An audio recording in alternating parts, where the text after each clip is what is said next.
Another gloomy, snowy, overcast day. That's about 5 in a row. Hopefully you guys can see me. The light isn't the greatest, but I wanted to play with some saws on the bench. I like working outside. Not building saws outside, but I like hanging out outside. It's going to get colder and colder, friends, so we're going to do some more tailgate work. I'm going to bring you guys in and show you what I'm doing today. I got a couple of little projects. Okay, so today, all I want to do with this, friends, is this saw here. I'll move this one over. This is that really nice 268. It's a regular 268, okay? Not an XP, not an SE. It's just a regular branded 268. I've never seen one of these here. I'm guessing our local dealers never sold them. A couple of you guys from other places in Canada said, yeah, they did sell them. Some of you guys have one of these. I don't. So I've never worked on one. It's kind of neat, friends, and I don't know if you guys are going to be able to see it. Oh, maybe not. Let's see if we put the light on here. Can you guys see in there? No. These are an open port, okay, 50 millimeter bore, 34 millimeter stroke. Okay, these are an open transfer design, but it's kind of nice. They have 4 transfers, 4 open transfers instead of 2 closed transfers. I wonder what kind of power I can make out of one of these. Now this one, I talked to Mr. Barkenspider, real nice fella. Great to make your acquaintance, buddy. He's over in England. Just a saw guy like most of us that are on here. He told me he went in and cleaned things up a little bit.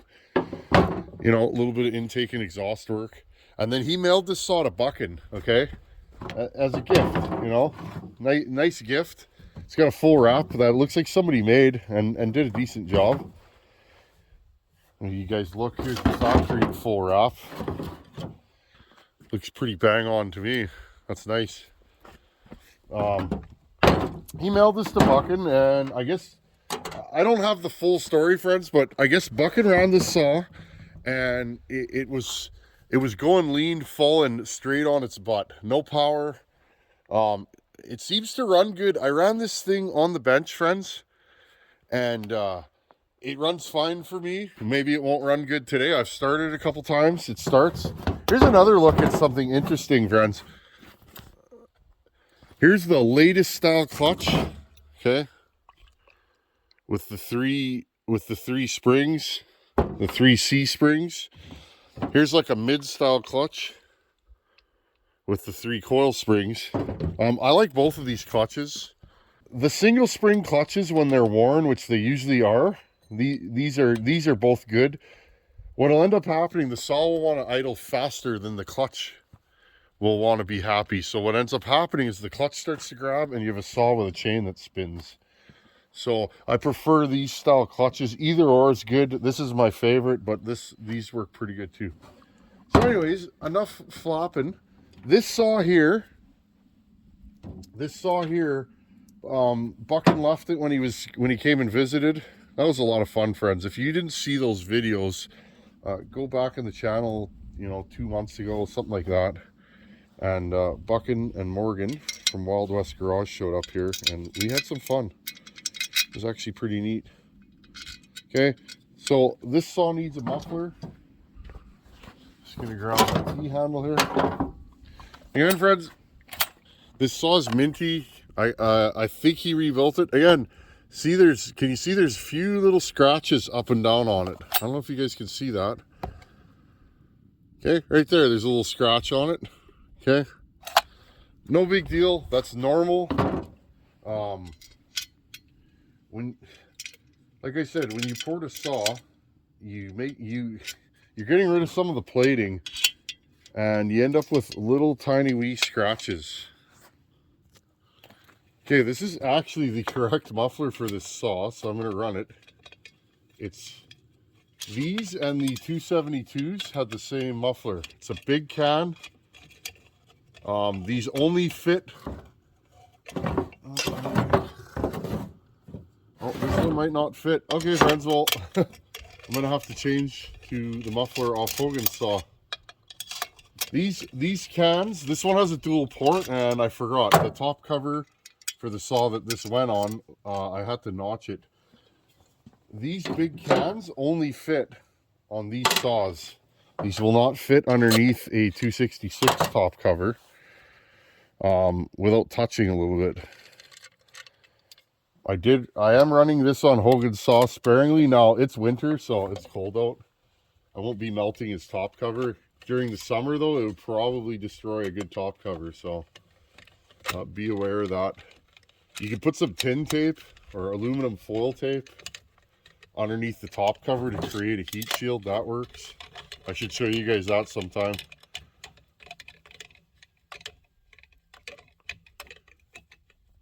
Okay, just gonna reach this down good. I'm not even gonna put the bracket on, just make sure it's tight. I want to put this thing in the wood. Let's bar this thing up with a 28 and a full house chain.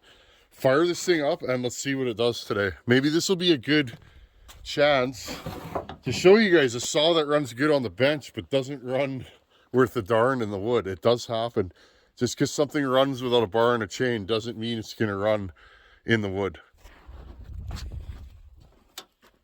Okay, let's bar this thing up. This, like a lot of 268s, doesn't have a rim sprocket.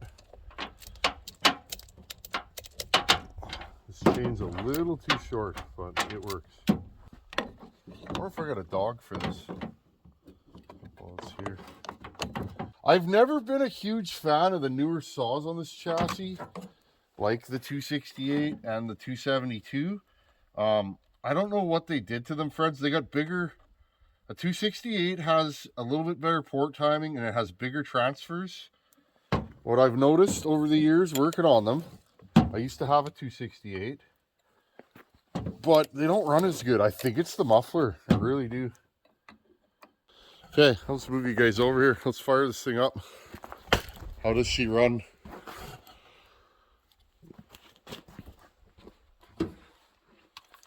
Okay, this is a cold start, full choke.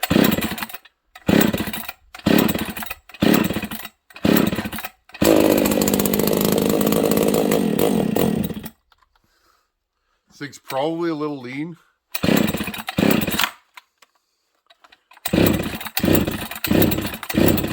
Okay, well, there's our first problem of the day. Bring you guys in here. Okay, so let's start with, where are the jets at? This thing's too lean, obviously.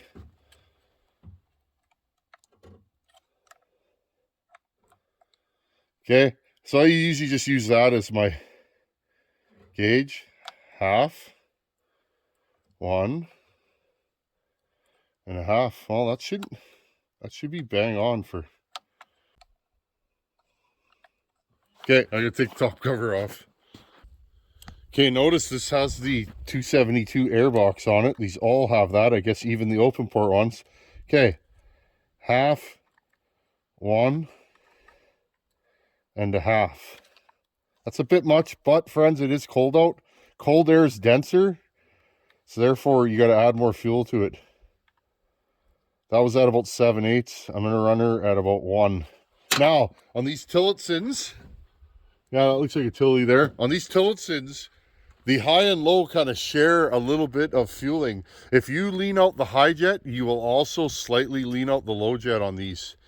So remember that you get a little bit of fuel. I think it's 20% of your low jet comes from your high jet is what I've been told. So, okay, let's see if we can get this thing to start now. It's been starting in the shop. Maybe it's a warm weather saw, I don't know.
You guys see how the chain's going? That's a worn out clutch. It's not too jingly, but here, you guys can notice that. Okay, the clutch is a little worn on this. What I was trying to do there is lower the idle enough that the chain doesn't spin. Super common on these. Okay, so this thing starts and idles. You see that? I gave it a little more high jet. I put the low jet exactly where it was. I gave this thing a little more high jet, and suddenly it starts easily. Again, that helped richen up the low end circuit. I'm going to fire this thing up. Let's warm it up. And I'll tune the low jet so that it's optimum. And let's put this thing in the wood. Just going to bring you guys back. Okay, watch what I do here. I fire this thing up.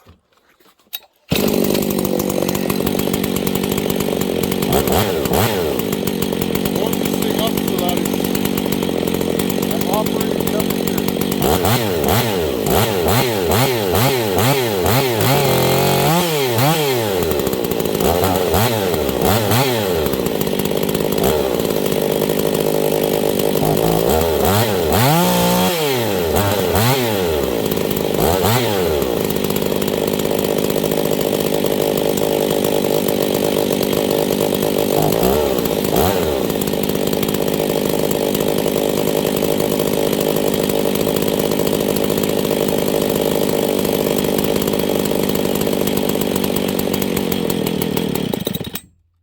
Okay, so what I'm doing is I'm adjusting the low jet. You guys hear that bog? Okay. I made note of how far I could turn it out, and now I'm going to turn it in about half so I can at least get it started. I richened the saw up until the point it choked out. The distance between full rich and full lean, basically you turn it rich till it wants to die, turn it lean till it wants to die. I go about halfway in between those, plus a little bit more on the rich side. That should be your optimum setting.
Okay, did you guys see that?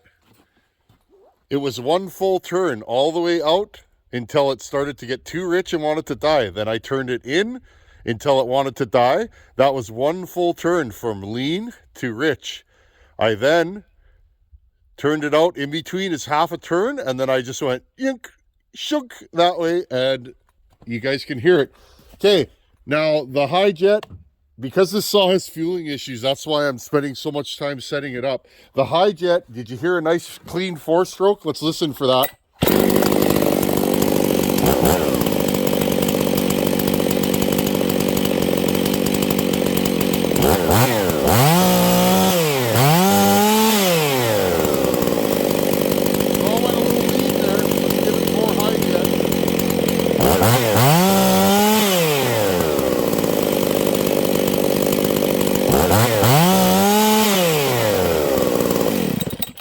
Okay, friends, we have a high jet issue. Did you guys hear that? This thing is going super lean.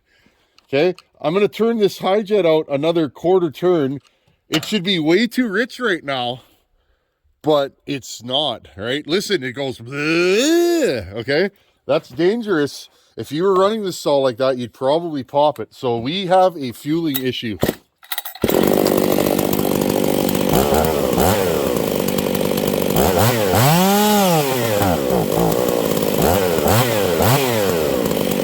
thing starts like $1,000,000. Like, look at this thing.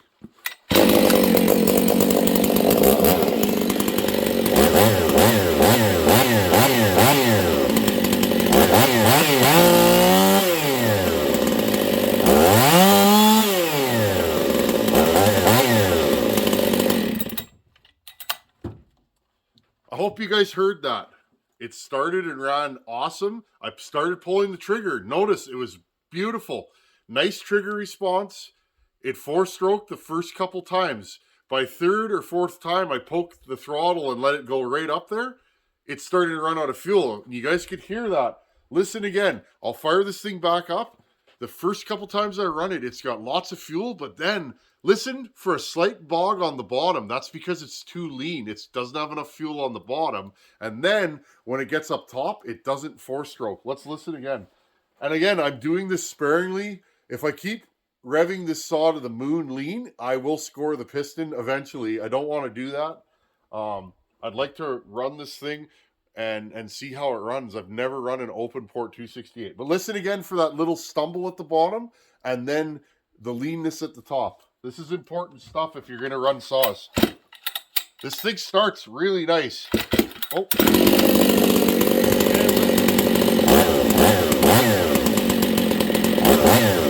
Good throttle response.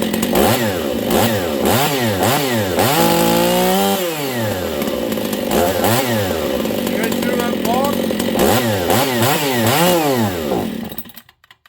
And now it has no throttle.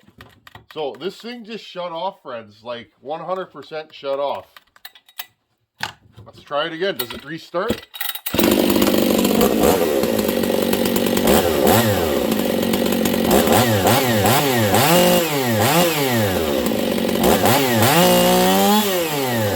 Now it'll be logging.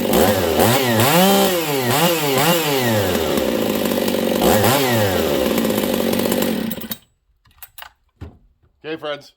Well, I don't think we have an air leak. I could spray this thing right now. Maybe we should do that while this thing's running. I'll put this thing on its side and see if it changes.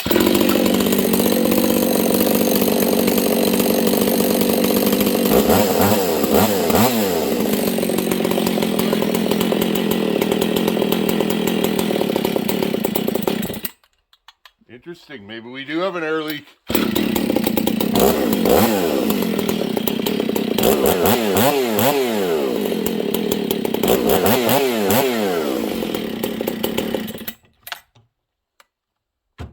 Friends, I'm going to take the bar and chain off this. Let's give this thing a little spray.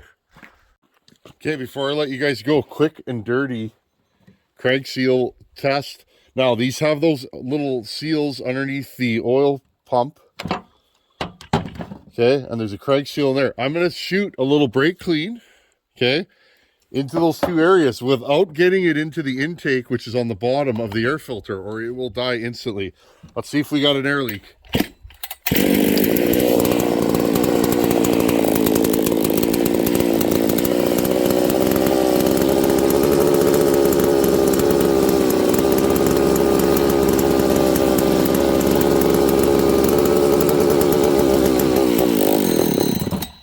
Oh,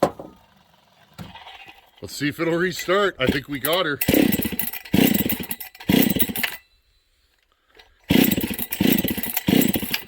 Oh, we must have really sucked her in there.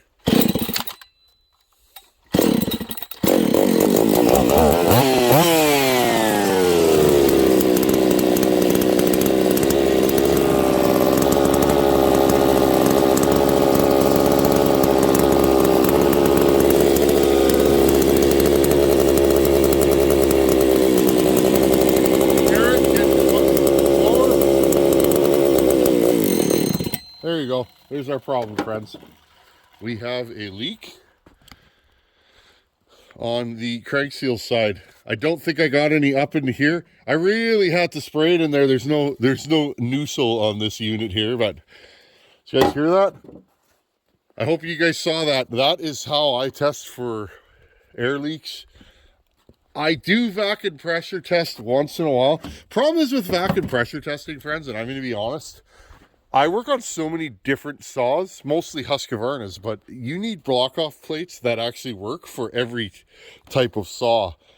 And I find it's just easier. Most of the saws I get through here, you guys know, I tear them down and I rebuild them stem to stern. So to me, it's not really a necessary evil because I don't usually have air leaks because my saws, I don't operate a repair shop, friends. You know what I mean? So I don't do repairs per se. I do port work. So port work and full rebuilds. So a saw like this, when it comes into my shop, I just completely go through it. So anyhow, friends, that's probably the reason.